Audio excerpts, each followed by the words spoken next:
сургуулийн орчны үнэлгээнд дээр бол гарсан. Ерөнхийдөө сургуулийн ойр орчим зарж байгаа хүнсний бүтээгдэхүүнүүд маань дандаа одоо хүүхдүүдийн эрүүл мэндэд бас сөргөөр нөлөөлөх хүнсний бүтээгдэхүүнүүд олон байна тий. Одоо хүүхдүүд маань Улаанбаатарын нэг хотын сургууль байна шүү дээ. Одоо 2 литр тий ундааг 1000 төгрөгөөр нөгөө цаастай аян жижиглээд 1000 төгрөгөөр зарж байгаа ийм юу хүртэл байж байгаа байхгүй. Тэгэхээр энэ маань нөгөө хүүхдүүдийг одоо мөнгөнийхөө хэмжээнд нөгөө ундаа уух тэр юунд нь бүтэн юугаар навч чадахгүй байтал ингээд жижиглээ зарж ийн гэдэг чинь энэ чинь нөгөө тэднүүсийг буруу хэв маягт одоо өдөөгөө мөнгө нь хүрэхгүй байгаа хүүхдүүдийг бүр дэмж өгöd тийм. Дэмжээд ингээд ийм ундаа зарж ийн. Сайн байцгаана уу сонсогчдоо, сайн байцгаана уу үзэгчдээ. Хөгцөнгөр радио хөтөж подкастын ээлжид дугаар эхэлж байна. За сонсогч та бүхэн Хөгцөнгөр радиог Улаанбаатар хотод 82.9 110.9 долгионоор хүлээн аван сонсох боломжтой. Харин подкастуудыг Хөгцөнгөр радио YouTube сувг, Хөгцөнгөр радио пэйж хуудасаар рилүүдийн үзэх боломжтой юм а. За өнөөдөр зочдоо танилцуулахаас өмнө өнөөдрийн сэдвээ юуны талаар ярилцах гэж байгаагаа танилцуулах хэрэгтэй болов уу гэж бодож байна. Сахаргүй ирээдүй нөлөөллийн аяны талаар ярилцах юм аа. Монгол улсын ерөнхийлөгчийн санаачилсан эрүүл Монгол хүн үндэсний хөдөлгөөний хүрээнд сахаргүй ирээдүй нөлөөллийн аян 2 дахь жилдээ үргэлжилж байгаа. За бид бүгдээрээ мэдж байгаа да. Бидний ирээдүй болсон хүүхэд өсвөр үеийнхэнд сахар, чихэрлэг ундаа, буруу хооллолт нь ямар хор хөнөөл учруулж байгаа, бид ямар арга хэмжээ авч байгаа талаар мэргэжлийн хүмүүс яаж ажиллаж байгаа талаар илүү дэлгэрэнгүй ярилцах гэж байгаа юм. За тэгээд олон нийтийн анхаарлыг хамгийн гол нь хандуулах хэрэгтэй. Хандуулсныхаа дараа ямар нэгэн зөв үйлдэл хийх тухай ярилцсанаа. За өнөөдрийн зочид бол нийгмийн эрүүл мэндийн үндэсний төвийн эрдэм шинжилгээний ахлах ажилтан, хоол зүйн ухааны доктор Баясгалан.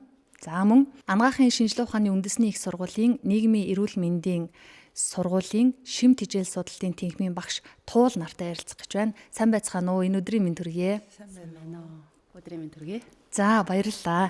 За сая юун тухай ярилцах гэж байгааг бүгдээрээ мэдэж авсан. Тэр та хоёр мэргэжлийн хүн учраас яг миний амьдралд, бидний амьдралд сахар, буруу хооллолт, чихэрлэг ундаа ямар хор нөлөө учруулж байгааг аль болох энгийн үгээр тайлбарлаасай гэж хүсэж байгаа юм. Тэгэхээр Баясгалан докторийн хувьд бол сахар тэр дундаа сургуулийн орчинд хүүхдүүд хэрэглээ ямар байгааг судалгаагаар маш дэлгэрэнгүй гараад ирсэн. Энэ бол зөвхөн Улаанбаатар хотын хэмжээнд биш, үндэсний хэмжээнд Монгол орон даяар ийм судалгаа байгаа. Энэ судалгаанаас та эхлээд танилцуулах уу? Бид үнэхээр сахаранд анхаарлаа хандуулах ёстой болсон уу? За нийгмийн эрүүл мэндийн үндэсний тав бол хүн амын хоол тэжээлийн үндэсний судалгааг бол 5 жил тутамдаа нэг удаа зохион байгуулдаг. За хамгийн сүүлийн судалгааг бол бусад судалгаанаас илүү онцлогоор бид нар 6-аас 18 настай хүүхдүүдийг бүгдийг нь бол хамруулсан. За энд бол 4700 гаруй хүүхэд хамрагдсан. Тэгээ энэ судалгааны үр дүнгээс харахад бол ерөнхийдөө тархалалт бол одоо жилээс жилд нэмэгдэж байна, тийм ээ. 2017 оны үед бол тархалалт одоо илүүдэлчин 22% байсан бол одоо 23 оны судалгаар 23.7 болсон байна. За тархалалт нь 6.4 2017 онд байсан бол 23 онд 8.3 болсон байна. За тархалалт яагаад ингэж жил ирэх тусам нэмэгдээд байна вэ гэхээр хүүхдүүдийн маань одоо чихэрлэг ундааны хэрэглээ, чихэрлэг хүнсний бүтээгдэхүүний хэрэглээ өндөр, дээрэс нь бас их тосонд шарж хуурсан хүнсний бүтээгдэхүүн хэрэгэлдэг, тийм ээ. Энээс бодолтойгоор тархалалт бол нэмэгдэж байна. Мэдээж тархалалт нэмэгдээд ирэхийн сацуугаар энэ маань одоо халдвар тос өвчин гэж нэрлэдэг, тийм ээ. Зүрх судасны өвчин, артерийн даралт ихсэх, за чихрийн шижин гэх мэт олон өвчин үүсэх эрсдэл өвчнүүд болдог. За бид нар нөгөө насанд хүрсэн хүний одоо амьдралын хэв маягийг өөрчлөхөд хэцүү учраас аль болох бид нар одоо сургуулийн бага наснаас нь хүүхдүүдэд одоо амьдралын зөв хэв маягийг олох нь илүү чухал байгаа. За тэгээд сахарлаг чихэрлэг ундааны хэрэглээ гэдэг үзэхэд ерөнхийдөө 6-аас 11 нас 12-аас 18 нас гэд ялгаад барихад 12-аас 18 насны хүүхдүүд маань одоо 42.4% нь чихэрлэг ундааны хэрэглээтэй байна. За энэ дундаас эрэгтэй хүүхдүүд илүү одоо чихэрлэг ундааг одоо хийж болсон ундааг илүү түлхүү хэрэгжилж байна гэд. За чихэрлэг хүнсний бүтээгдэхүүний хэрэглээ гэхээр 6-аас 11 настай хүүхд маань 17.3% нь. За тэгээд 12-оос 18 насны хүүхдүүд гэхээр эдгээр маань 45% нь чихэрлэг хүнсний бүтээгдэхүүн хэрэгжилж байна. За чихэрлэг хүнсний бүтээгдэхүүнийг болохоор охтууд маань илүү 49.2% нь охтууд маань илүү авч хэрэглэдэг юм байна гэсэн юм судалгааны тоо баримтууд бол гарсан байгаа. Аха. Танахаас хийж байгаа энэ судалгаа бүр их наривчилсан байгаа. Одоо чихэрлэг ундааны хэрэглээ Улаанбаатар хот баруун бүс, Төвийн бүс, Хангаан бүс гэдэг ингээ ангиллагдсан. Одоо би бодохдоо ингэж бодож ирсэн. За Улаанбаатар хотынхан харьцангуй төв суурин газар байдаг болохоор чихэрлэг ундаа амттны хэрэглээ илүү байдаг болов. Бидний төсөөллөөр хөдөө орон нутаг сүү цагаан эдэгээ хэрэглээд хөдөөнийхэн маань эрүүл сайхан хоолж байгаа да. Энэ судалгаа бол хотынхын хөдөөнийхнээс хамаагүй илүү давтсан байгаа гэж бодсон чинь энэ судалгааг харахад үгүй байгаад байна. Та энийг нэг яг баримжаалж хэлэх үү? Яагаад ийм байгаа юм болоо? За ерөнхийдөө бол дэлгүүрт байгаа хүнсний бүтээгдэхүүн маань дандаа экспортын бүтээгдэхүүнүүд байна тийм ээ. Тэгээ энэ ер нь бол би ч гэсэн тэгж бодсон л та хөдөө орон нутгийн хүүхдүүд илүү одоо сүүсүн бүтээгдэхүүн хэрэглэж байгаа болов тий арай илүү өөр байгаа болов гэхэд хоттой бас нэг ялгаа байхгүй.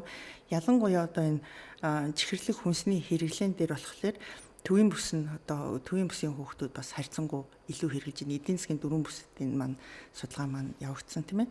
За тэгээд чихэрлэг ундааны хувьд үзэхэд болохоор мөн л одоо зүүн бүс тэ 43.4% бас чихэрлэг ундааны хэрэглээ бас өндөр байгаа. За бид нар бас мөн одоо сургуулийн орчинд бол үнэлгээ хийсэн. Энэ мадгаар Улаанбаатар хотын одоо нийт 10-аад сургуулийг хамруулсан. Тэгээ энэ судалгааны үр дүнгээс бас харахад одоо сургуулийн дотоод орчинд зарж байгаа хүнсний бүтээгдэхүүн маань одоо голцоо нөгөө шарсан, хуурсан тийм ээ. Тим хүнсний бүтээгдэхүүнүүд байгаад байна. Сургуулийн гадна орчинд бас одоо чихэрлэг ундаа, чихэрлэг хүнсний бүтээгдэхүүний худалдаа их байгаад байгаа болохоор хүүхдүүд маань тэрийг бол шохоргож авч байна. Тэгээ аав ээжүүд маань хүүхдүүдээ ерөнхийдөө дунджаар бол 4800 төгрөгийг өгд юм байна. Тэрний худалдаа авалтны ихэнх нь одоо чихэрлэг ундаанд одоо зарцуулагддаг юм байна гэсэн юм судалгааны дүр зургуул гарч байгаа. За сургуулийн үдийн хоол 1-5 дугаар ангийн хүүхдүүд маань хамрагддаг тийм ээ. Тэгээ ахлах ангийн хүүхдүүд, дунд ангийн хүүхдүүд маань одоо тэр хөтөлбөрт хамрагддаггүй учраас тэр хүүхдүүдийн маань одоо авч хэрглэж байгаа хүнсний бүтээгдэхүүн маань дандаа одоо энэ илчлэг, хоосон илчлэгтэй тийм шимт хижээл багтаа юм хүнсний бүтээгдэхүүнийг их илүү хэрэглээд байгаа тийм дүр зургуул бол гарч байгаа. За баярлалаа. Одоо ингээд яг тархалтын байдлыг бас бүсчлээд хот төдөөгөр ингээд судалсан байгаа юм байна. Тэгэхээр яг энэ хүнсний бүтээгдэхүүн, буруу хооллолт, сахарын, ундааны хэрэглээний талаар баясгалан доктор бол яг энэ судалгаа дүгнэлтийг ингээд яриад явчихна. Туул агш бол яг сахартай тулж ажиллаж байгаа. Яг энэ сахар гэж юу юм бэ? Сүүлийн үед бас толгой эргүүлээд байгаа зеро сахар гээл, зеро коло гэдэг өөрсдийгөө хуураад сахаргүй юм уугаад байгаа юм шиг болоод байна. Нэрээ энэ сахар нь хүүхдийг таргалуулад гадаад өнгө үзмжинд нь л бондгор хүүхэд болж харагдуулаад байгаа юм уу? Эсвэл цаагуур хүүхдийн эрүүл мэндэд наснаас шалтгаалаад тарих сэтгэхүйд яаж нөлөөлөд байгаа вэ гэдгийг та нэг сайхан дэлгэрэнгүй хэлж өгөөч. За тэгэхээр сахар гэдэг маань ерөнхийдөө нүүрс ус. За бидний одоо яг хүнсэн дээр нэмж хэрэглэж байгаа сахарууд болохоор нэмэлт сахар, чөлөөт сахар гэдэг хэлбэрээр бол байгаад байгаа. Тэрнээс иш бол яг хүнсний бүтээгдэхүүн дотор ялангуяа үр тариан бүтээгдэхүүн, ургамлын гаралтай, одоо жимс ногоон, сүүнд бол нүүрс ус байгаа. Тэр нэгэд янз бүрийн хэлбэртэй. Тэгэнгүүтээ нүүрсэн дотор энгийн сахар, нийлмэл одоо сахар гэдэг ч юм уу тийм хэлбэрээр байждаг. Тэгээ бидний яг мэрэгжлийн хэллэгээр бол энгийн нүүрс ус, нийлмэл нүүрс ус гэдэг. Хүн хоногт бол энгийн нүүрс ус 10%, нийлмэл нүүрс ус 90% авах хэрэгтэй. Тэгэхэд бидний хэрэглэж байгаа яг энэ чөлөөт сахар буюу хүнсэнд нэмж хэрэглээд байгаа сахар маань болохоор энгийн сахар байхгүй. Тэгээд бидний хоногийн хэрэглээнд одоо авах шаардлагатай байгаа нүүрс ус буюу энергийн их үүсвэр болсон энэ зүйл нийт одоо илчлэгийн маань 60% бүрдүүлдэг байдаг энэ нүүрс ус. Тэр 60% бүрдүүлж байгаа нийт нүүрс усных нь дөнгөж 10% нь энгийн сахар буюу одоо ийм чөлөөт сахар, нэмэлт сахар буцаад одоо сүүн дагуулж байгаа лактоз ч гэдэг юм уу тий буцаад одоо жимсэн дагуулж байгаа фруктоз, малтоз, глюкоз гэдэг сахаруудаас авахсан чинь үүнийг нь бид нар эсрэгээр нь бараг 90% нь энгийн сахар буюу энэ нэмэлт сахар, чөлөөт сахарыг хэрэглээд байгаа. За энэ дээр нь бас ялгаа гараад байна. За дээрэс нь ер нь бол бид нар хүнсэнд нэмж хэрэглээд байгаа ундаанд, амттанд нэмж хэрэглээд байгаа энэ сахаруудыг ихэвчлэн чихрийн нишинг, чихрийн манжин гэдэг урандаас гаргаад авчиж байгаа нийлгэжүүлээд. За тэгээд ялгаж авсан энэ сахаруудыг ер нь бол амттан хийх, ер нь хүмүүсийн тэр нөгөө нэг амтлах мэдрэмжэн дээр нь л ажиллаад байгаа гэсэн үг. Биднэрт их гоё таатаа амттаад байгаа учраас амттанд илүү их нэмж өгöd байгаа. Үйлдвэрлэгч нараа илүү их амттай болохын тулд сахар их нэмж гин. За ялангуяа энэ сахарын амттанд илүү их татагддаг хүмүүс нь дандаа бага насны хүүхд өсвөр үеийнхэн байна. За тэгээд амттанд нь нөлөөлөд байгаа учраас хүн болгоны авах дуртай зүйл нь болж хувираад байгаа. За тэгээд хоногийн хэрэгцээнийх нь нөгөө 60%-ийн бид нар энергийн нүүрсээс авах хэрэгтэйсэн шүү дээ тий. Тэсэн чинь хүний биед тэр нүүрс ус дутагдахаар хүн өөрөө ирэхгүй тэр нүүрс усыг нэхэж эхэлдэг. Тэгэнгүүт нөгөө нэг энерги нөхөх гээд байгаа учраас хамгийн түрүүнд нөгөө амттай байдаг санагддаг тэр зүйлээ татагтаад чихэрлэг ундаа авдаг амттай одоо кекс тий зөөлөн боовч гэдэг юм уу нөгөө нэг амттай тийм чихэрлэг сахарлаг зүйлүүдийг ихэвчлэн аваад иддэг. Донтож чинь гэж ойлгож болох уу? Тийм. Би нь өөрөө эсийн төвшөнд нь өөрөө энерги хэрэгтэй байгаа учраас нүүрсээ нэхэд идэг. Тэгэнгүүт хүмүүс тэр мэдрэмжээ мэдгүй одоо яг жимс, сүү цагаан эдэ, ногоо гэд үр тариан бүлгээс авах хэвээр нүүрсээ түлхүү авах хэвээр байсан чинь оронд нь чихэрлэг зүйл хэрэглээд, чихэрлэг ундаа хэрэглээд, амттан хэрэглээд тэгээд нөгөө энергийн хэрэгцээг хангаж чаддаг. Ингээд нөгөө өөр одоо оронд нь энгийн сахарын хэрэглээ нь хит их түлхүү болж хувираад байгаа. Тэгэхээр энэ нь болохоор ер нь бол яг ямар процесс явагдаад байгаа юм бэ гэхээр одоо сахар гэдэг байгаа зүйл маань хүний ходоодонд орж ирээд задраад глюкоз болж хувираад тэгээ глюкоз нарийн гизний ханаар шимэгдээд эсийн төвшөнд ороод эсэд дотор байгаа митохондри дотор бол хувираад атп гэдэг энерги болж тэгээ түлш болж зарцуулагддаг гэсэн. Тэгэхээр эсийн дотор атп болж хувирж байгаа тэр түлш нь бидний бүхий л одоо үйл ажиллагаанд зарцуулагддаг. Бодисын солилцоо одоо зүрх хүртэл тий байнга ажиллаж идэг, амьсгалах байнга ажиллаж гин, тарих байнга ажиллаж гин гэх мэтлэнгээр эсийн багт бол бүр байнга ажиллаж идэг. Тэгээ ферментийн нийлэгжил, гормоны нийлэгжил гэж бүх үйл ажиллагаанд энерги хэрэгтэй байдаг. Тэгэхээр энэ бүх энергит нөгөө АТП буюу одоо тэр түлш маань хэрэглэгдэх учраас биднэрт нүүрс ус зайлшгүй хэрэгтэй. Ингээд нүүрс усаа яг зөв газараас нь авах шаардлагатай болж байгаа. Тэгэхээр энэний хооронд сахар л одоо нэмэлт сахар буюу тэр чөлөөт сахар гэдэг байгаа зүйлүүдийг л хэрэглээд байна. Энэ сахарын тухай мэдээлэл уншижсэн чинь том хүн болвол бодисын солилцоо удаашраад ямар нэгэн имийг их удаан шингээдэг болдог гэж ихэнх дийлэнх энгийн хүмүүс ойлгоод идэв. Хүүхэд бол одоо бараг юу ч идэж ууж исэн бодисын солилцоо хурдан эмчингээ шингээгээд гадагшлуулаад хэвийн байдалтай орчно гэж ойлгоод исэн чинь сахар чинь эсэргээрээ байдаг юм уу? Хүүхэд сахарыг боловсруулах гэдэг юм уу? Шингээж гадагшлуулах процесс нь удаан байдаг гэсэн үнэн үү? Ер нь бол яг энэ чөлөөт сахар түрүүний бас тэр зээрэ сахар хоёрын хооронд бол одоо нөгөө сахар орлогч гэж ярьж байгаа. Тэр сахар орлогч чөлөөт сахар хоёрын хооронд бол ялгаатай. Энгийн одоо нэмэлт хэрэглээд байгаа чөлөөт сахар нь болохоор хүний биед ерөөсө 30 минут дотор зарцуулагдал энерги болж хувираад глюкоз болол зарим нь глюкогийн хэлбэрээр илгэнд нөөцлөгдөл, зарим нь булчинд нөөцлөгдөл дараа нь ингээ ашиглагдахаар нөөцлөгддөг. Илүүдл нь харин таргалалт болж өөх болж хувираад байгаа болохоос хүүхдүүд ямар процесс явагддаг вэ гэхээр хүүхд эсийн төвшөнд маш их энерги нийлгэж байгаа учраас хит хөдөлгөөнтөх юм орчдөг. Ингээд бүр ингээд тавьтаргүй болох хөдөлгөөнтөх. Тэгэл анхаарал нь нэг газараа тогтож ерөөсөө тэр хичээлд анхаарахаа болно гэсэн.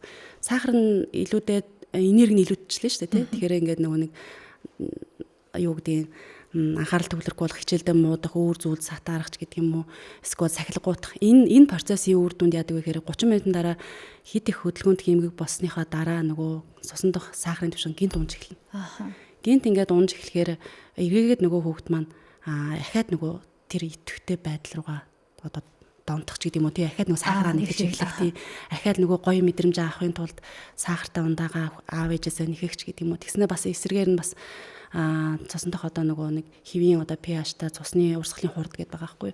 Тэр нь одоо энгийн байх хэвээр юм чинь нөгөө сахар орж ирээд глюкозын түвшин хит ихсчээр чинь концентрацийн түвшинд өтгөрөл үүснэ. Тэгээ ерөнхийдөө бол эсийн түвшинд бас жоохон ус гүйжигч гэдэг юм уу цаанаасаа ингээ биед бас ам цангах юм процесс явагддаг. Тэгэхээр бас хүүхдүүд маш их ам цангах ахаад нөгөө ам цангангуудаа ахаад ундаа уух гэдэг. Ингээл нөгөө чихэрлэг ундааныхаа хэрэглэн ингээд эргээл нөгөө хүүхдээр яваад байдаг. Тэгэнгүүтээ дараа нь харин чихэрлэг ундаагаа уухгүй байгаа тохиолдолд юу болох вэ гэхээр нөгөө хүүхд маань ууртай, амар уцаартай, амар гомдомхооч гэдэг юм уу тий. Нэг тиймэрхүү бас сэтгэл зүйн байдалд нь сөргөнөлөө гарч ирдэг. Тэгэхээр энэ нь болохоор бас нэг доор одоо хит их чихэрлэг зүйлийн хэрэглэх гэдэг ч юм уу. Одоо Дэлхийн эрүүл мэндийн байгууллагаас бага насны хүүхэд бол 20 г хүртэл хоногт сахар хэрэглэх ёстой. Насанд хүрсэн хүмүүний хувьд болохоор 25-30 г гэж заагаад өгсөн байдаг. Тэгэхэд бага насны хүүхдүүдийн хувьд гэх юм бол нэг одоо 500 мл ундаа уугаад л 2 дахь их сахар хэрэглээ авчих. Өдөр хэрэглэнээсээ даваад. Тийм. Тэгээд одоо жишээ нэг ширхэг сникерс жижиг сникерс идлэхэд чинь яг хоногийн хэрэглэхнийхээ сахар авчиж байгаа байхгүй. Тэгээд тэрний хажуугаар чинь зөндөө олон одоо жимстэй тараг уух, жимстэй жуус уух. За тэгээ сахартаа одоо баах уу найруулж уух гэх хэмжлэнгээр сахарын хэрэглээ бол яг сүүлийн судалгаан дээр бол 2-18 насны хүүхдүүдийн хувьд хоногийн сахарын хэрэглээ бол 2-3 дахин их байна. Ер нь тогтмол тийм байна гэж тооцоо гарсан. Тэгээ үүнээс улбаатаагаар бол Дэлхийн эрүүл мэндийн байгууллагаас судалгаа хийхэд бол дэлхийн нийтээрээ бол 360 сая хүүхэд бол тархалт илүүдэлжинтэй. Энэ бол сахарын хэрэглээний илүүдлээс болж үүсэж байгаа асуудал гэж үзээд байгаа байхгүй юу. Тэгэхээр энэ хэд хөдөлгөөнд хэмжээгээд дараа нь бол одоо шүд хорхоодох гэх хэмжлэнгээр тэгээ шүдний одоо нийгэмлэг байдаг л да. Тэгэнгүүт тэндээс бол сахарлаг зүйл битгий хэрэглээч одоо хүүхд болгон ер нь бол заавал нэг шүд хорхоодох юм асуудлууд байна. Хамгийн багадаа нэг шүд хорхоодож бол ирж байна. Тэгээд энэ сахарнаас болоод шүдний эрүүл мэндийн асуудал бол хэцүү байна гэд анхааруулга бол байн гаргадаг. За тэгээд дараа нь бол мэдээж дагалдаж жингээ илүүдэл болно. За тэгээд улмаар удаан хугацаанд хэрэглэх юм бол чихрийн шижинтэй болох юм асуудал байдаг. Тэгээ бодисын солилцоонд бас нэлээд сөрөг нөлөөнүүд гарч эхэлнэ. Ер нь хоол боловсруулах зам дээрээ ч гэсэн ашигтай бактерийг дарангуйлах нөлөөтэй байдаг. За тэгэхээр энэ ашигтай бактериудыг дарангуйснараа улам нөгөө нэг одоо хэвийн биш бичил битнүүдийн тоотлого нэмэгдснээрээ нөгөө хүүхдийн дархлал одоо муудах ч гэдэг юм уу те дархлаа зохицуулт алдагдаж эхлэх ийм асуудлууд бол үүсдэг. За үргэлжлүүлээд танаас асуух асуултууд их үлдсэн. Одоо жишээ нь яг ингээд сахарын хэрэглээ, чихэрлэг ундаа гэхэлэр өглөөний цайны сонголт гэхэд их чухал болоод ирлээ. Хүүхдүүд өглөө өдөр хичээлдээ явахдаа цайгаа уугаад гарна. Магадгүй чихэрлэг ундаа уугаад орчвол тэр хит хөдөлгөөнтөх анхаарал сарних гэлийн асуудлууд яг ингээ хичээл ихтгэл үүсээд эхлэх юм байна. Харин баясгалан доктороос энэ олон судалгаанууд хийж байгаа дүгнэлтүүд гаргасан сургуулийн орчинд зарагдаж байгаа чихэрлэг ундаа одоо энэ нөгөө шарсан хуурсан бүтээгдэхүүн солонгос хоолнууд байна. Янз бүрийн халуун ногоотой ийм хоолнууд ерөөсөө ингээ ёс юм шиг сул талыг ашиглаад гэдэг юм уу? Сургуулийн иргэн тойронд хамгийн багтаа нэг байх юм аа. Энэ судалгаа нь ямар байна? За яг одоо тэр сургуулийн орчны үнэлгээнд дээр бол гарсан. Ерөнхийдөө сургуулийн ойр орчим зарж байгаа хүнсний бүтээгдэхүүнүүд манд дандаа одоо хүүхдүүдийн эрүүл мэндэд бас сөргөөр нөлөөлөх хүнсний бүтээгдэхүүнүүд олон байна тий. Одоо хүүхдүүд манд Улаанбаатарын нэг хотын сургууль байна шүү дээ. Одоо 2 литр тий ундааг 1000 төгрөгөөр нөгөө цаастай аяхан жижиглээд 1000 төгрөгөөр зарж байгаа ийм юу хүртэл байж байгаа байхгүй. Тэгэхээр энэ маань нөгөө хүүхдүүдийг одоо мөнгөнийхөө хэмжээ нөгөө ундаа уух тэр юунд нь бүтэн юугаар нь авч чадахгүй байтал ингээд жижиглээ зарж ийн гэдэг чинь нөгөө тэднүүсийг буруу хэв маягт одоо мөнгө нь хөрөхгүй байгаа хүүхдүүдийг бүр дэмж өгöd дэмжээд ингээд ийм ундаа зарж ийн. Дээрэс нь одоо энэ яг сургуулийн иргэн тойрон зарж байгаа хүнсний бүтээгдэхүүнүүд мань дандаа л одоо сахарын анх уламж ихтэй те. Одоо байгалийн сахар гэж нэг сүс өн бүтээгдэхүүн жимс хүнсний ногоонд илүү байна те. Тэгэхэд бусад одоо зарж байгаа энэ бэлэн бүтээгдэхүүнүүдээс бас эхлүү ингээд одоо буруу юунуудыг эрүүл мэндэд нь холбоотой юмнууд юу байгаа юм л да. Одоо их тосонд шарж хуурсан одоо хүнсний бүтээгдэхүүн бас их авч хэрэгжилж байна те. Одоо тэгээд их чинь энд чинь болохоор одоо 6-аас 11 настай хүүхдүүдийн маань 20.4% нь одоо их тосонд шарж хуурсан хүнсний бүтээгдэхүүн одоо нөгөө бэршгэ те одоо хуушуур оромогч гэдэг юм уу тэднээс их авч байна. За 12-аас 18 насныхан гэхэлэр 30.8% нь энэ төрлийн бүтээгдэхүүнийг худалдан авалтыг хийж байна. Одоо тэгээ энэ яг сургуулийн ойр орчимд 150 м-т одоо за дэлгүүрүүд маш ойрхон тий. Тэгээ эднээсээ одоо эрүүл бус хүнсний зар сурталчилгаа бол айгүйх нөлөөлж ийн хүүхдүүдийн юунд одоо тэр зар сурталчилгааг бол бид нар бас хязгаарлах хэрэгтэй. Одоо би өөрөө ч гэсэн одоо энэ зүйл маань эрүүл мэнд хортой гэхэлэр үнэхээр тэр реклам гоё байх юм бол тэрэн татагдал тэрийг бас авдаг. За дээрэс нь одоо нөгөө бага насны хүүхдүүд байна. Ер нь хүүхдүүдийн нөгөө дуртай үлгэрийн баатруудаар нөлөөлөө те тэр хүнсний бүтээгдэхүүнийг сурчлахаар хүүхэд тэрийг авах илүү одоо юу гэдэг сонирхол нь илүү татагдчихэв тий. Тийм болохоор зар сурталчилгааны бол зар сурталчилгаан дээр бол маш анхааралтай тэрийг одоо зохицуулалт хийх шаардлагатай бол байгаад байгаа байхгүй. За хэдийгээр та яг энэ аль бие усны мэрэгжил талаас судалгаануудыг хийгээд ингээд танилцуулаад явж байгаа. Бас ялгаагүй л хүүхдүүдийн ээж сахарын хэрэглээтэй ойр байгаа хувь хүний хувьд анзаарч байхад одоо ингээл сахаргүй ирээдүйн нөлөөллийн аян 2 дахь жилдээ явж байна. Эрүүл Монгол хүн үндэсний хөдөлгөөн гээл явж байна. Ингээ мэдээллүүд хангалттай яваад байхад хэрвээ хүсвэл шүүгээд уншихад боломж байж байхад энэ тархалт сахарын хэрэглээ буурахгүй байгаа нь юутай холбоотой байгаад байна? Энэ эцэг эхчүүдийн хариуцлагагүй бидний л гэсэн үг штэ байдал нөлөөлөд байна уу? За хүүхдүүд бол хөөрхөн тэгэл одоо ястай юмд хуртаал явчихж байгаа. Ер нь бол олон хүчин зүйлүүд нөлөөлж байна тий. За тэгээд яг судалгаа хийгээд явж байхад хүүхдүүдээс аваад явхад зарим одоо Дундгой аймаг бол одоо энэ яг хүүхдүүдийн одоо эрүүл зөв амьдралын хэв маягт ойртуулъя гэсэн уриал озангараа засаг дарга нь одоо сургуулийн ойр орчимд одоо энэ чихэрлэг ундаа хүнсний бүтээгдэхүүн зарахыг бүр хориглол, сургууль дотор бүр зарахыг бүр хориглоод сургуулийн дотор бол ийм худалдаа байхгүй байгаа. За ойр орчимд нь бол мэдээж бол байгаа. Тэгээд тэр хүүхдүүдэд нөгөө сахарын хор хордлын талаар ингээ сайн ойлгуулад хэлээд хичээл гэртээ харихаар голцоо аав нар дандаа ундаа байж орж ирдэг гэж нийтлэг тийм. Тэгээд аав хүүхэд өөрөө тэрийг буруу гэдээ ойлгоод эцэг эхчүүд маань авцсан. Үнэхээр байгаад байгаа болохоор хүүхэд тэрийг жууж хэрэглэнэ. За дээрэс нь өвөө эмээ нар байна. Хүүхдийг өхөөрдөл нөгөө бэлэг сэлт ингээд чихэр жимс авч өгөөд юу чихэрлэг бүтээгдэхүүн авч өгөөд идэг. Энэ маань бас буцаал нөгөө хүүхдтэй бас буруу үлгэр дуурайл үзүүлээд байгаа байхгүй юу. Тийм болохоор одоо хүмүүс тэр хор холбогдны хичнээн ойлгоод байгаа хэрнээсээ авч өгөөд байгаа зүйл нь одоо яг нөгөө хүүхдийнхаа одоо юу гэх юм бэ? Одоо энийг өөрчлөх тий. Тэр үнд уг нь бол томчууд үлгэрлэмээр байдаг. Тэгсэн чинь аав ээж эмээ өвөндөр нь өөрсдөө зайрмаг кологоо хийжүүлсэн ундаага барьж орж ирээд байдаг. Яг энийг ингэж харсан шүү дээ.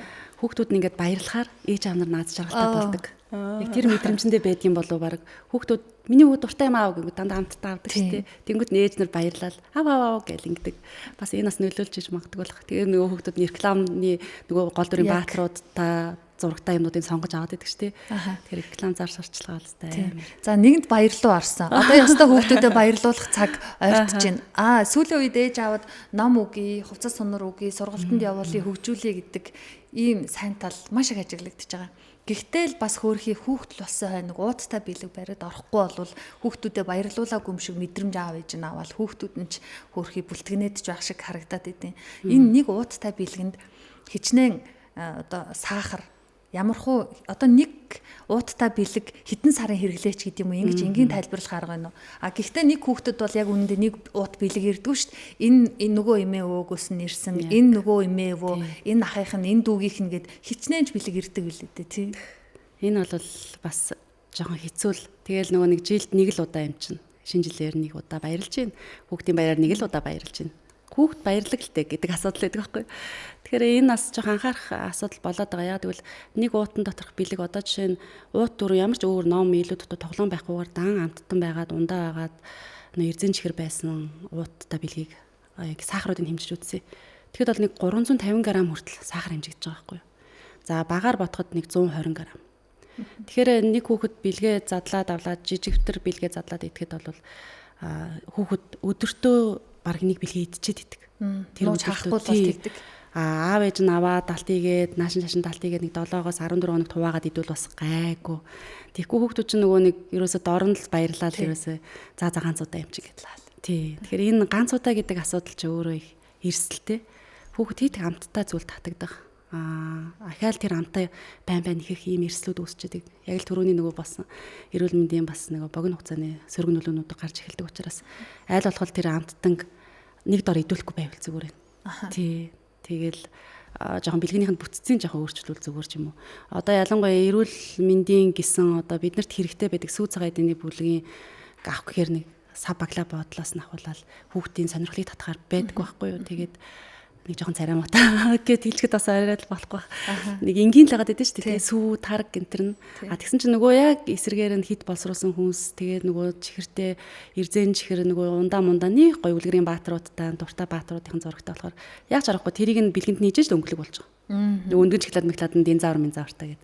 Тэгчгээр чинь нөгөө бэлгэн амар гой өнгөлөг болчихно. Уул нөгөө гой хэрэгтэй эрүүл одоо хүнсний бүтээгдэхүүн дээр нь тийм гой өнгөлөг зурагтай байчаад бас бэлгэнд нь хийчмээр л байна. Тий.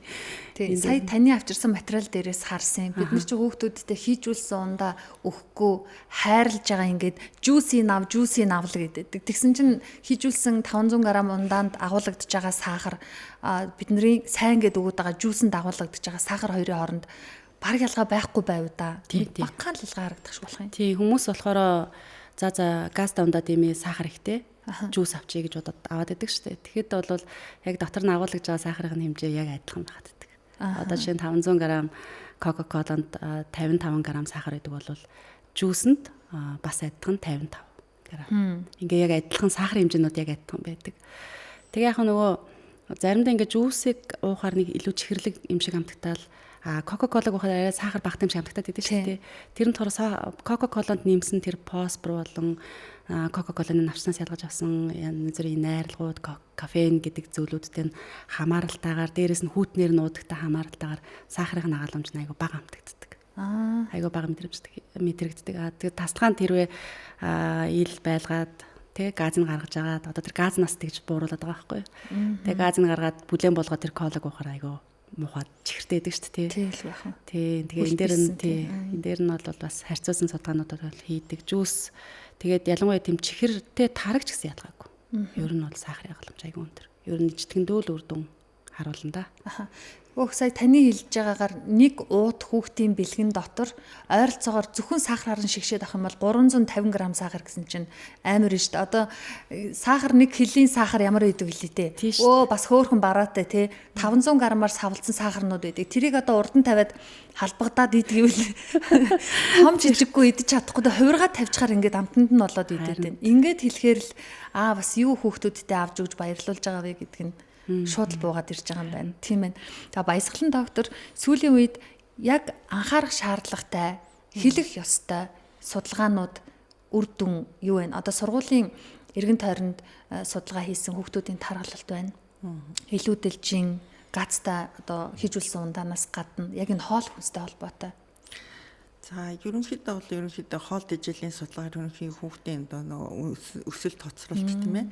Тэгээ амин дэмэрцийн юу болгох энэ судалгааны үр дүн нь бол гас гарч ирдэг. Ерөнхийдөө бол одоо 6-аас 18 настай хүүхдүүдийн 7.6% цус багталтай байна. За 89.1% д амин дэмийн дуталтай байна. За 6-аас 11 настай хүүхдийн дунд бол шийсэн дагуулагдах йодын гоч хэмжээг үзсэн. Тэгэхээр хүүхдүүд маань бас йодын дуталтай гарсан. Тэгэхээр ерөнхийдөө бол одоо хүүхдүүд маань одоо эдийн хоол хүнсэнд бол эдэдийн тийм ээ мах гурил голдуу зонхлоодын нөгөө микроэлемент одоо амин дэмэрцээр баялаг хүнсний бүтээгдэхүүн хэрэглэхгүй байна гэдэг чинь одоо тэгэхээр уус болгон өөр ингэсэн зөвлөмжүүдтэй байдаг тийм ээ. Тэгээ манайх ч гэсэн одоо гэр зөвлөмж гэдэг байдаг тийм эрүүл зөв зохистой хоолтын гэр зөвлөмж гэдэг. Энэ маань болохоор өсвөр насны хүүхдэд зориулсан, жирэмсэн хөхүүлэхэд зориулсан, за бага насны хүүхдэд тийм 0-оос одоо бага насны хүүхдэд зориулсан, настан зориулсан гэдэг юм олон насны ангиллаар гарсан гэр зөвлөмжүүд байдаг. Яг энэ зөвлөмжийнхээ дагуу бид нар одоо хооллох хэрэгтэй тийм. Хүний аяхтай хоолнд одоо уурга байх хэрэгтэй тийм, нүүрс ус байх хэрэгтэй, өөх тос байх хэрэгтэй тийм, амин дэмэрцүүд байх хэрэгтэй. Тэгэхээр хүүхдүүд маань амин дэмэрцээр баялаг хүнсний бүтээгдэхүүнийг хэрэглэхгүй байна тийм. Тэнд нь одоо голцоо сүүс бүтээгдэхүүн жимс хүнсний ногоог бол ерөөсөө хангалтгүй хэрэгжиж байна гэдэг. За сургуулийн хүүхдийн хоол үйлдвэрлэлийн тухай хууль бол батлагдсан. Энэний дагуу бол одоо багангийн сурагчид маань ерөнхийдөө бол хуулийн одоо хэрэгжилт бас бид нар бүрэн хэрэгжүүлж болж чадахгүй байна шүү дээ. Бүх насны хүүхд маань одоо өдний хоол идэх хэрэгтэй байж байгаа. Тэгтэл бид нар зүгээр 1-5 дугаар ангийн хүүхдүүдтэй л үүж байгаа. Тэгээд нөгөө дундаа ахлах ангийн хүүхдүүд маань өдний хоол идэхгүй, дээрэс нь сургууль дээр өнгөрүүлэх цагийн хувьд бол бага ангиуд бол илүү урт байдаг тийм. Тэгэл тэр хүүхдүүд чинь аав ээжийнхээ өгсөн мөнгөөр авч идэж байгаа зүйл нь л одоо энэ нөгөө илчлэг өндөртэй тэгээ шим дижил багтай юм хүнсний бүтээгдэхүүнийг л хэрэглээд энэ нь буцаагаад эрүүл мэнд нь одоо эрсдэл үүсгэж байгаа байхгүй. Тийм болохоор бид нар одоо бүх хүүхдээ өдний хоолнд хамруулах хэрэгтэй. Энэ маань одоо буцаагаад тийм энэ хоол өснөөрөө их олон бас эрэг талтай шүү дээ. Хүүхдүүд маань одоо шин дижилийн боловсролыг авч ийн те ямар хүнсэнд юу агуулж идэж байгааг мэддэг болж байна. Дээрэс нь одоо нөгөө амин дэмэрцүүдээ бас зохисоор авч ийн. Өсвөр насны хүүхдүүд чинь одоо яг нөгөө охтууд маань одоо сарын тэмдэг нэрээ цус багталт нөлөөлнө те ахын хөвгүүд маань хөдөлгөөнд ихтэй тэгэхээр кальц цайрын дутагдлалд орно.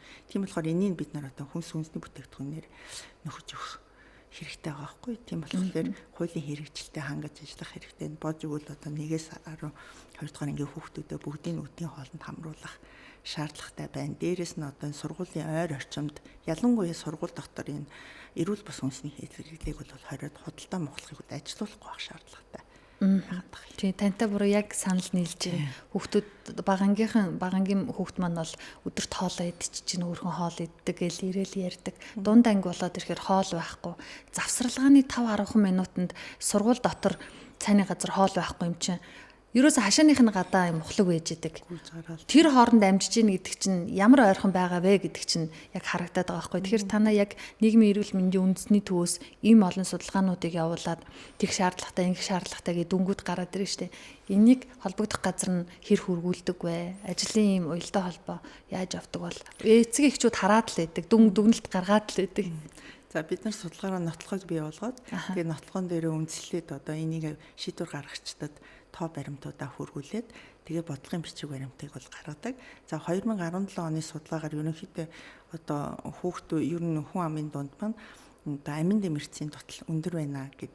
Тэгээд энэ 23 оны судалгаагаар бол ерөнхийдөө өмнө бол дандаа 6-аас 11 настай хүүхдийг үзэжсэн бол энийг одоо бүтэн ерөнхий боловсролын бүх сургуулийн хүүхдүүдийг хамруулж өргөжүүл судалсан. Тэгээ энийхээ дагуу одоо юу гаргаад амин одоо баяжуулсан хүнсний тухай хууль гэдэг тэрийг бол гаргаад тэрнийхээ дагуу холбогдох одоо заавар зөвлөмж үүдийг гаргаад одоо олон нийтэд мэдээлэлд ингэ явдаг. Тэгээ баяжуулсан хүнсний тухай хууль маань хэдий одоо 2018 онд гарсан хэдий ч одоо хэрэгжилт бас төдийлэн сайн бас явагдахгүй байгаа байхгүй. Тэгэхээр бид нар одоо ард иргэдэн аль болох өргөн хэрэглээний хүнсний бүтээгдэхүүн болж игэл гурилын тийм ээ одоо дутагдаад байгаа нөгөө амин дэмэрцээр нь баяжуулах шаардлагатай байгаа. Энэ асуудал бол тулгамдад одоо яригдаад явж байгаа. Тэгээ сүү хүртэл бид нар одоо дээгээр баяжуулж хэрэгтэй байна. Хүн амын дунд маань дээгийн дутал бол өндөр байгаад аль ч насны бүлэгт тийм ээ.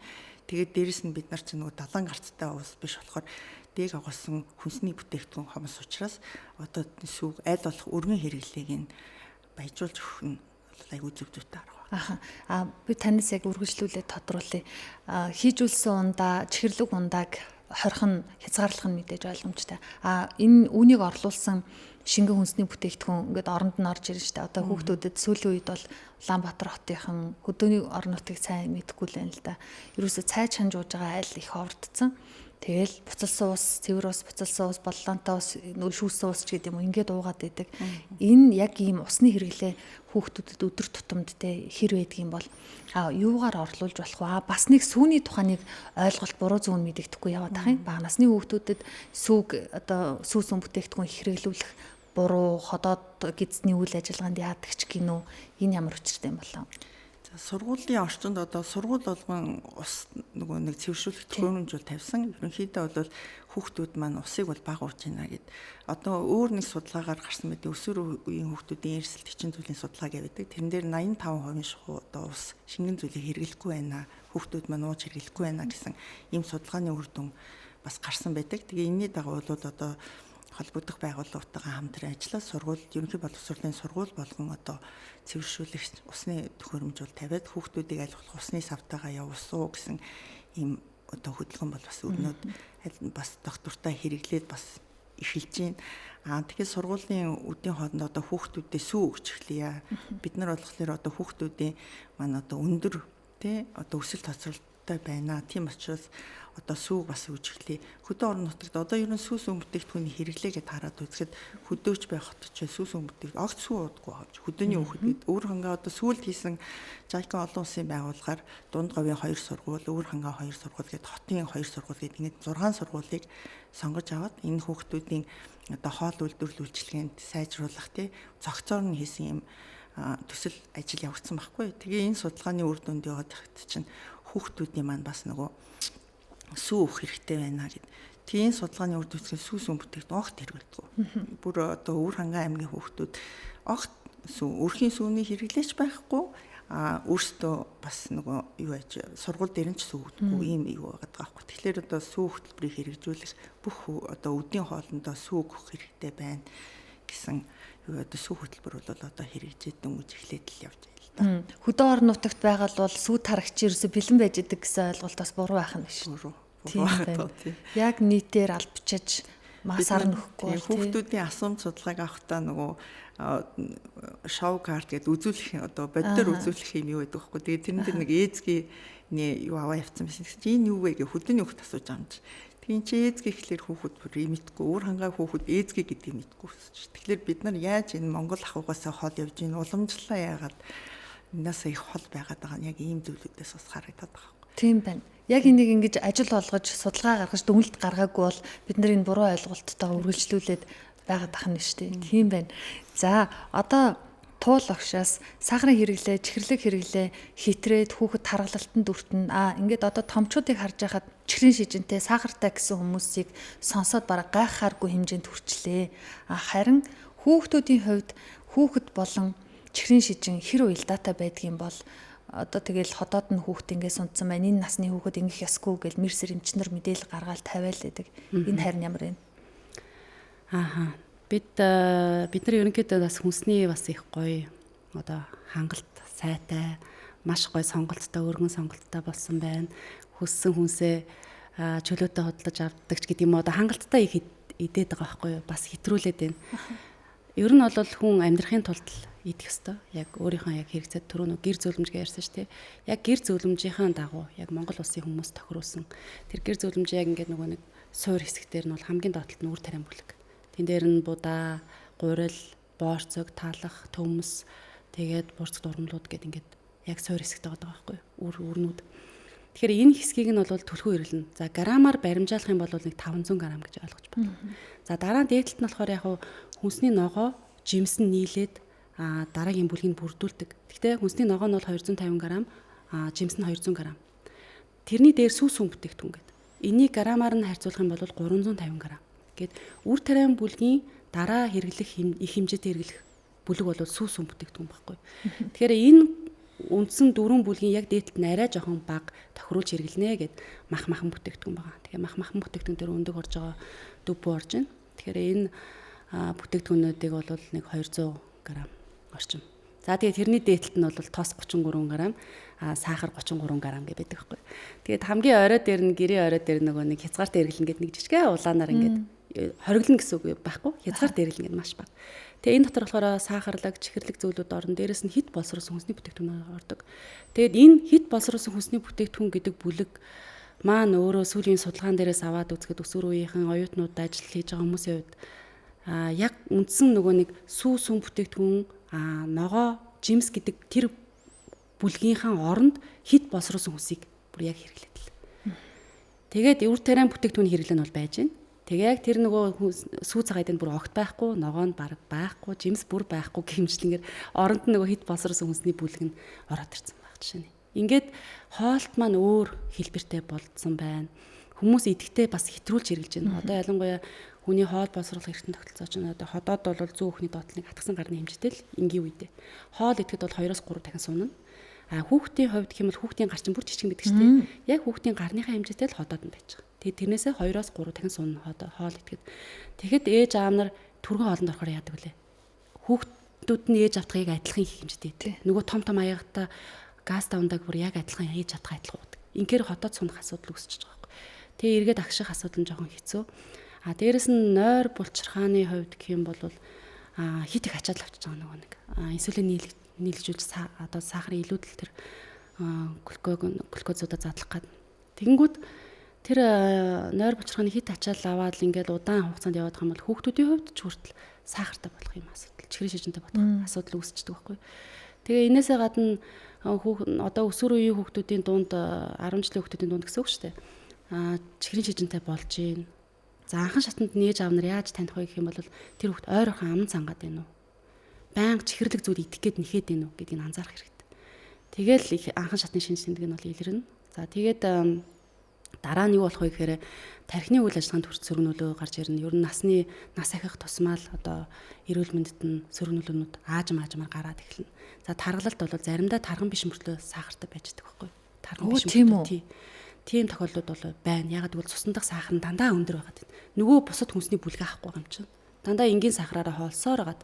Тэгэхээр энэ хүнсний нөгөө 6 нэр төрлийн хүнсний бүлгийг яг л халаглуулж, хослуулж олон нэр төрлөөр нь хэрэглэнэ. Тавган дээр хоолны сонголтод солонгон өнгөтэй байна гэх мэтчлэн чинь бол яг хоолыг зохистой хэрэглэх одоо энэ асуудал үүсгэс сэргийлээд байгаа учраас. Тэгэхээр энэ болгон дээр нь ээж аав нар нь бас анхаарал хандуулж яг өсвөр үе дээр бие дааж байгаа үе дээр нь ч гэсэн юу хийж гин гэдгийг бас асууж авахгүй бол турхаа мөртөө чихрийн шижинтэй ийм асуудлууд бас гарч ийн. За тэгээд зүрх судасны өвчин өртөж ийн. Илэг өөхөлж ийн. За тэгээд яваад одоо ер нь бол тийм асуудлууд оюутан байхад нь сөрөг нөлөөнүүд нь бүр гарч ирж байна одоо. Янз бүрийн хоол боловсруулалт замын асуудлууд ер нь бол оюутан үе дээр бол гараад тэгээд бас нэг шалтгааны үгээр харшил маш олон төрлийн харшлын суурь шалтгаан болж өгдөг.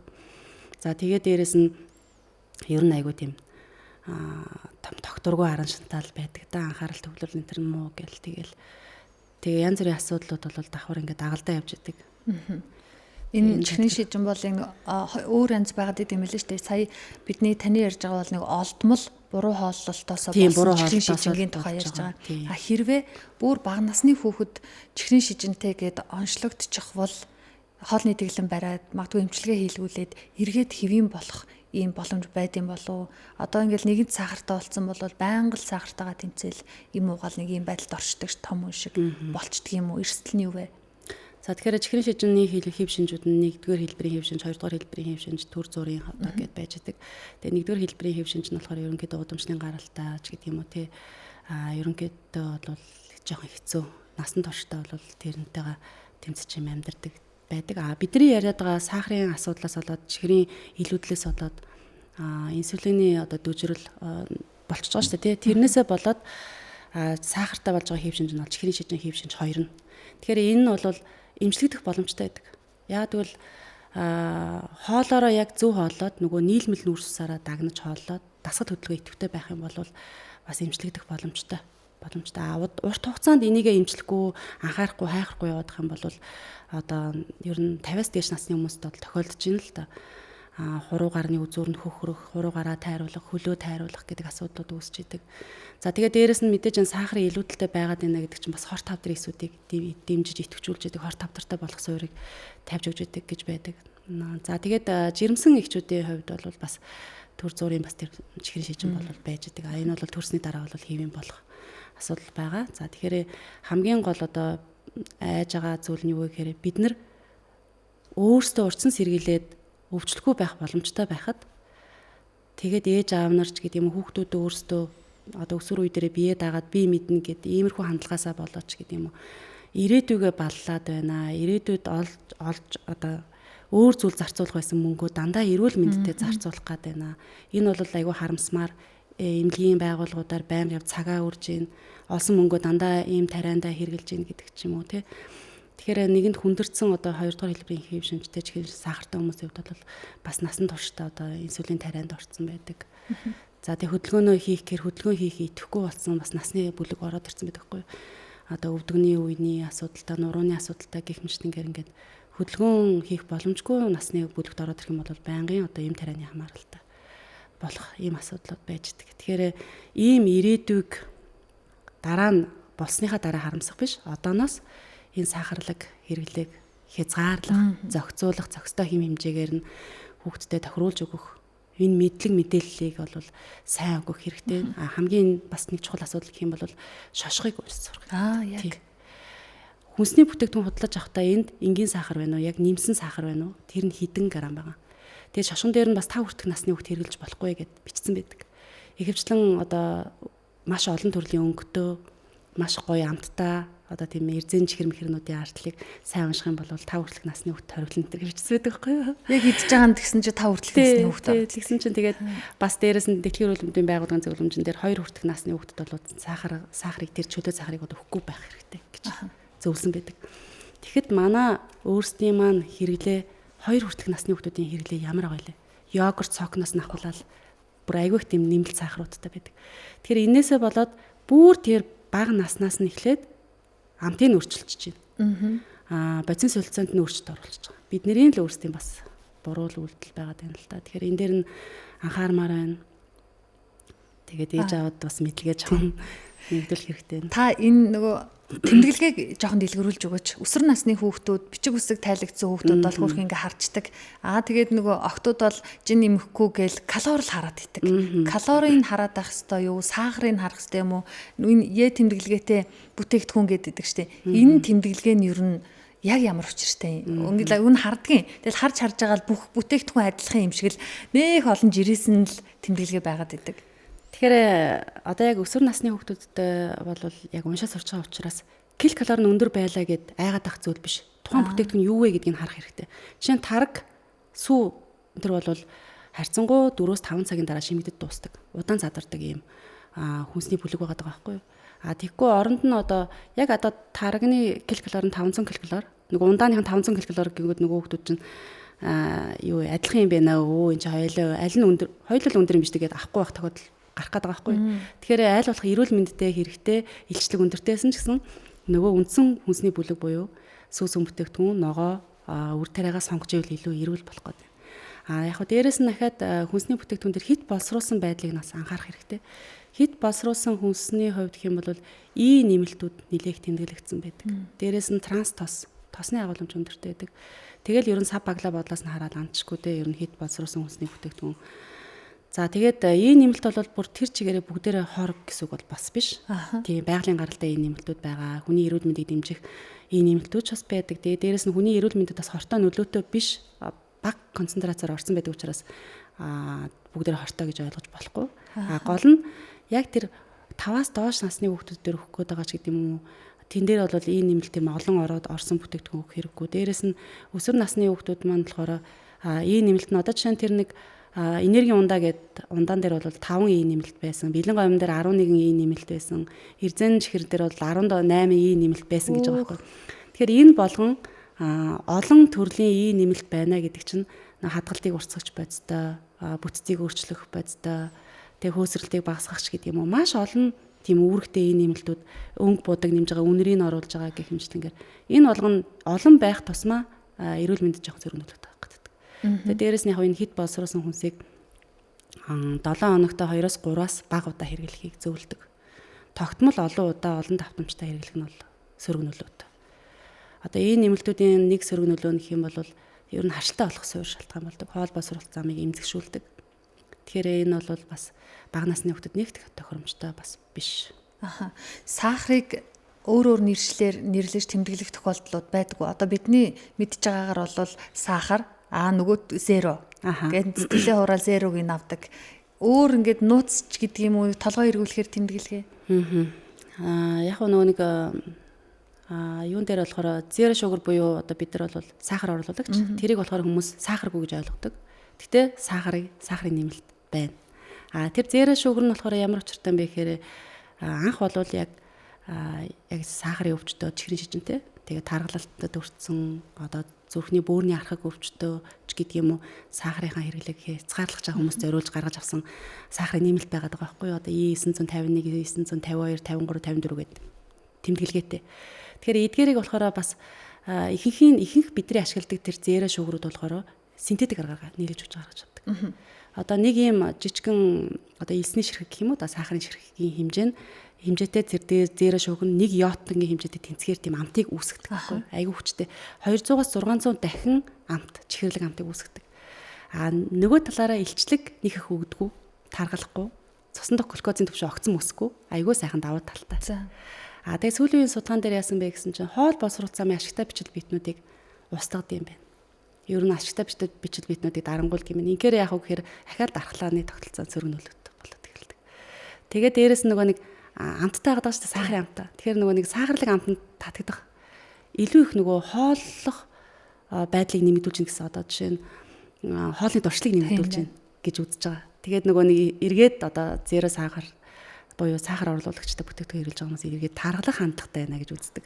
Тэгэхээр хоол боловсруулалт замын ашигтай бичил биетнүүдийн ихэнх нь өгцсөн тохиолдолд одоо байхгүй болсон тохиолдолд хүмүүс ер нь тархалах хандлагатай байдаг. Алсуура удаанаар тархалуулдаг байх нь шүү дээ. Тийм байна. Тэгээд ерөнхийдөө бол яг сахар оруулагчийн судалгаа бол одоогоор хийгдсээр л байна. Яг тийм юм гэсэн баталгаатай бол яг дуусаагүй байна гэж байна. За сахарын талаар, чихэрлэг ундааны талаар юм байна. Баясгалан доктор ямар нэгэн ярилцлага хийхээр би өөрийнхөө хүүхдээсэнтэй ч юм уу ингээд зөөрлөдөд байдгийн. Бидний хүүхэд байхад нүдний шилтэй хүүхэд их цөөхөн байсан. Ангид бараг байдаггүй. Сургуульд бараг нэг гээл одоо тэр нэг төрөлхийн удамшлын гаралтай ингэж үздэг байсан. Үүнтэй адилхан ангид нэг юм тарган хүүхэд сургуульд гэж бас л яригддаг байсан шүү дээ. Энэ таргалалт яг энэ оноор үе үеэр хийсэн ийм судалгаа байдаг болов. Эннээс шалтгаалаад тэдэн оноос хойш энэ таргалалт огцом нэмэгдсэн. Хуучин болон юм байсан. Одоо тэдэн хүүхэд тутмын тэдэн таргалалттай байгаа гэсэн ийм ерөнхий судалгаа. Одоо бол ерөнхийдөө 2010 оноос хойш бол ер нь таргалалт бол огцом нэмэгдэж байна тийм ээ.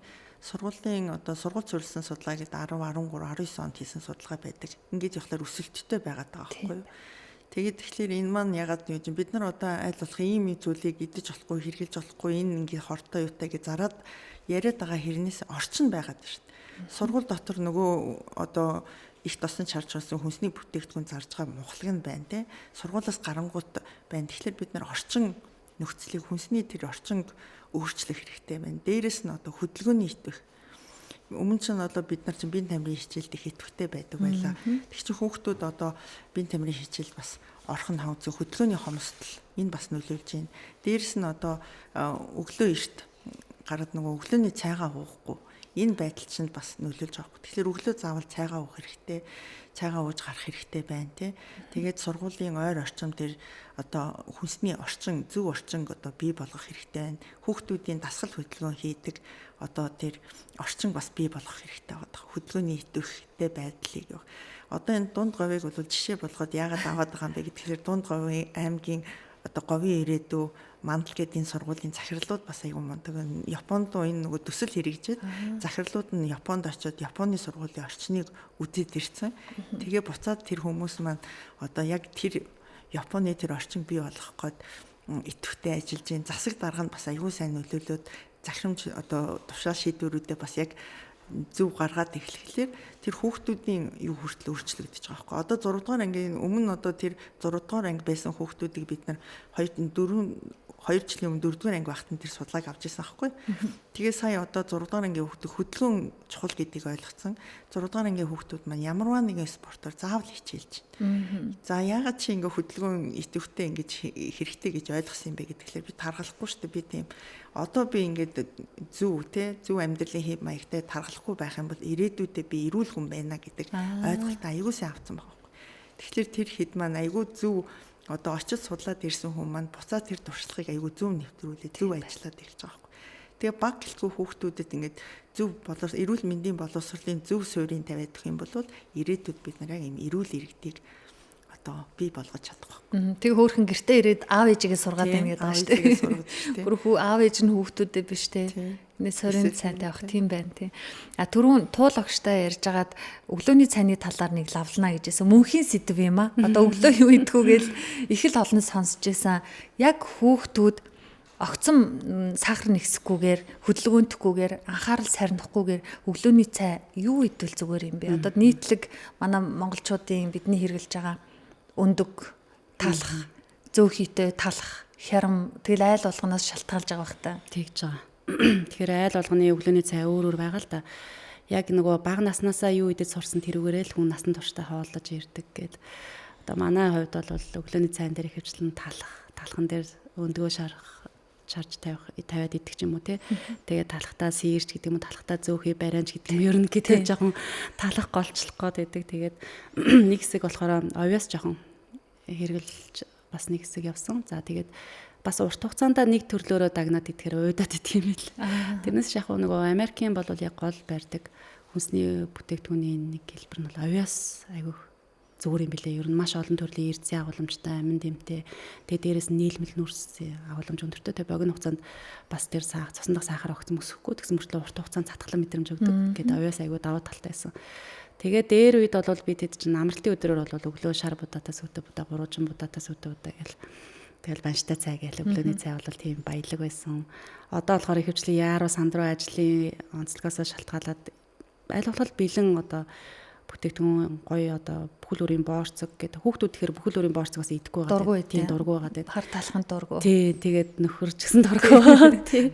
Тэгээд янз бүрийн өнгөтэй юм тавьж хараас энэ ямар сонио өнгөтэй. Ингээ өнгнөөс нь хүртэл дургуцаа тэгээд ер нь талхаа их гоё зөв сонгоод талхтайгаа хойлох юмнуудаа бэлдчих юм бол илүү зүгээр юм байна гэж бодож байна. За тэгээд дээрэс нь болж өгвөл бид нэр өглөө эрт босоод өдөр болтол одоо жишээ нь 8-аас 12 хүртэл ажилтдаг хүмүүсийн хувьд үл удаан хугацаанд өлсөхгүй байх хэрэгтэй байгаа шүү дээ. Энэ үед бол авьяастай сүү, авьяастай тарагч гэдэг юм уу те, эсвэл өндөгтэй авьяастай панкейкч гэдэг юм уу. Тиймэрхүү арай жоохон удаан үл даах сонголт байхгүй бол өлсөндөө болоод хүн ер нь өлсгөлэн гарсанаас болоод өдрийн хоолны сонголт нь маш их тийм тохиромжгүй тоссог ихтэй хоол сонгох гээд байдаг, шарсан хуурсан хоол сонгох гээд байдаг. Сонголтонд нь сөргөр нөлөөлдөг судалгаа байдیں۔ Тэгэхээр энэ өглөөний цай бол аягүй чухал. Ер нь бол бидний өдрийн турш одоо бүх үйл ажиллагаанд зарцуулагдах гэдэг, мэдрэлийн үйл ажиллагаанд нөлөөлөх гэдэг, эрүүл сарал ухаанаар одоо бас итгэх гэдэг энэ байдалтай хамгийн чухал үүрэгтэй хоол бол өглөөний цай байдаг. За тэгээд өглөөний цай ер нь буруу одоо өндөр илчлэгтэй тийм хөнгөн хит хөөлгсөн, хит шарсан тостой зүйл бол тохиромжгүй байгаад байдаг. Тэгэхээр энэ дээр л анхаарчих юм бол бид нар бол сурснараа тэгээд аль болох гэрийнхаа нөхцөл тохирсон тийм одоо үр тариан бүтээгдэхүүн байж болж шít. Тэгэхээр өглөөнд харин хит их сахарлаг зүйл бол тохиромжгүй байгаад байдаг. Одоо тийм хийж үсэн ундаа жуус энэ төр бол жоохон тийм сахар нэмсэн баах уцаа энэ төр бол өглөөдөө дөнгөж босоод бол тийм байдаг. Ягаад гэвэл өглөө ер нь бол хүн босоод ирэхэд шүлс жоохон өвтгөн байгаад байдаг шүү дээ. Тэрнтэй холбоотой ер нь аль болох сахар багтаа, давс багтаа тийм хөнгөн чанарын тэгсэн мөртлөө илчлэг шимтгийжэл өндөртөө тэгээд яг л нөгөө нэг гэр зөвлөмжөнд дээрх байгаа үр тариан бүлэг, сүү цагаан идэ, жимс хүнсний ногоо байвал илүү тохиромжтой. Гэр зөвлөмж баг буруу харчих гал шүү тий. Буруу харах гэдэг амьдрал дээр одоо тэр дээр байгаа амттан сахар юу бол ерөөсө доор нь дийлэнхт нь орчихгоо л байгаа тий. Одоо бид нар яг барууны хэм маягийг дуурайгаад одоо чинь өглөө дөнгөж босонгот кофе шоп руу ороод кофе аваад тэгээ сахартай тэгснэ кейк авах гэдэг байхгүй гурвалжин кейк. Энэ бол бас буруу сонголтонд орох гэдэг байхгүй. Тэгэхээр энэ бол таргалтанд бас сөргөө нөлөөлдөг. Мэдээж яг нөгөө бас бодис солилцооны эрчимтэй хүмүүс гэж байдаг шүү дээ тий. Одоо нэг илчлэг одоо хурдан одоо нөгөө хоол хүнсээ бодис солилцоонд ашигтаа шатаадаг ч гэдэг юм уу. Тэр бас насны бүлэг хүмүүс байна л да. Ер нь бол бодис солилцоо эрчимтэй үегээд 25 хүртэлх насныхан гээл. Тэгэл 25-аас дээшээ за 35-аас дээшээ ер нь идэхээр жоохон таргалчих гэдэг ч юм уу тий. Бодис солилцоо жоохон удаашрах үе руу орох гэдэг. Энэ минээс хамаарат хүн болгоных нь насны онцлогоос хамаарна. Бодис солилцооноос нь хамаарна, хөдөлгөөний идэхээс нь хамаарна.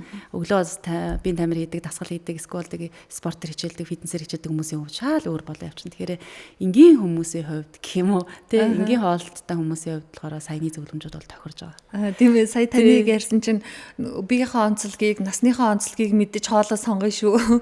Зураг хард сонгохгүй шүү гэсэн бодлыг төрөөд инээ төрж байна. Тий. Тэгэхээр өөртөө тохирсон, тэгээд бага наснаасаа идэж сурсан.